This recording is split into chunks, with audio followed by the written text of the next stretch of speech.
La CAN nous a montré qu'il ne faut pas se mélanger.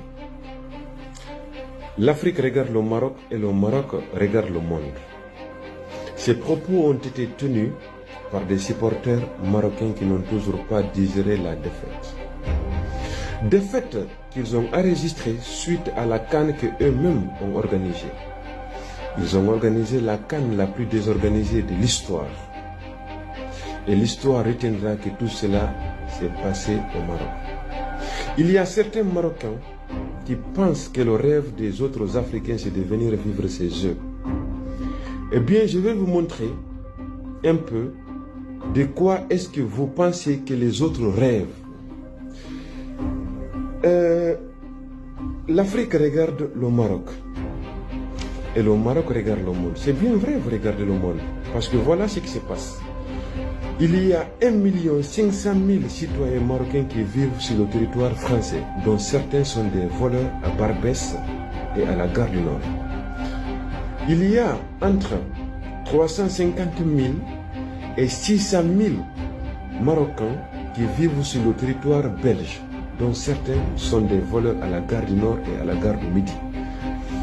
Il y a environ 300 000 à 400 000 Marocains qui vivent sur le territoire allemand, dont certains sont des vendeurs de stupéfiants. Il y a environ 400 000 Marocains qui vivent sur le territoire hollandais.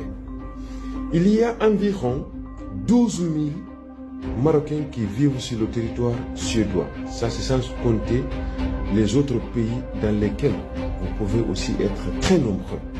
Il y a l'Espagne, il y a le Portugal et il y a bon nombre d'autres pays où vous pouvez vous retrouver.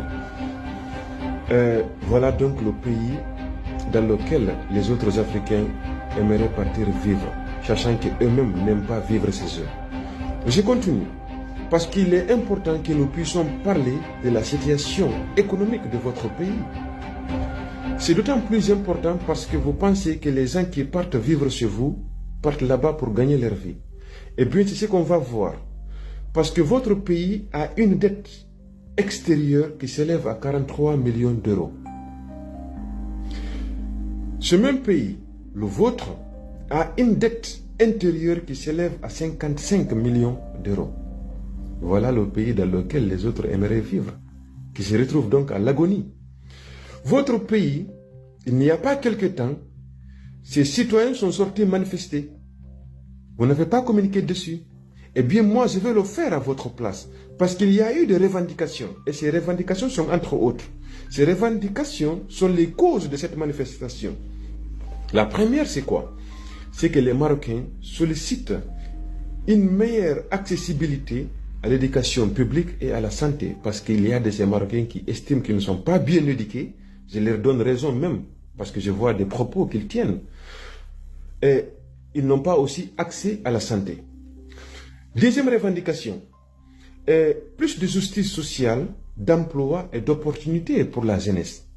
Les peu qui ont accès à l'éducation, il se trouve qu'une fois qu'ils ont fini leur formation, ils n'ont pas d'emploi et ils n'ont pas d'opportunités comme tous les autres Marocains déjà. Ça nous laisse penser qu'il y a une hiérarchie et il y a une classe, il y a des classes chez vous. Et troisième revendication, c'est parce que l'État, ou je ne sais qui, avait privilégié les infrastructures pour le sport en lieu et place de la bouffe pour les Marocains. Parce qu'il y a de ces Marocains qui n'ont pas 3 repas dans la journée. Et quatrième revendication, il y a eu la corruption aussi, et l'inégalité, la pauvreté, qui ont été pointées du doigt par les jeunes, de la Gen Z en fait.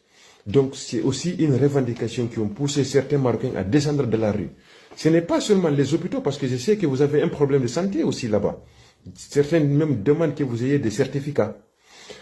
Il y a aussi les revendications portées par le mouvement syndical appelé l'UMT.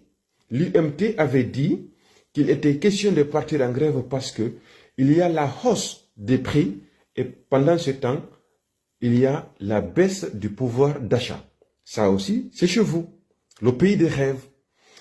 Eh bien, je pense qu'en ayant écouté cette vidéo, en fait, vous allez comprendre que vous êtes dépendant, beaucoup dépendant des autres pays.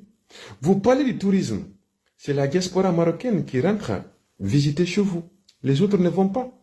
Parce qu'ils estiment qu'il y a beaucoup de racisme et que vous n'êtes pas salibre et qu'il y a beaucoup de choses qui se passent chez vous. Voyez-vous, vous organisez une canne et on dénombre des morts. Des journalistes qui meurent alors que où ils habitent, il y avait des caméras de surveillance et soudainement ça ne fonctionne plus et le lendemain on les retrouve morts.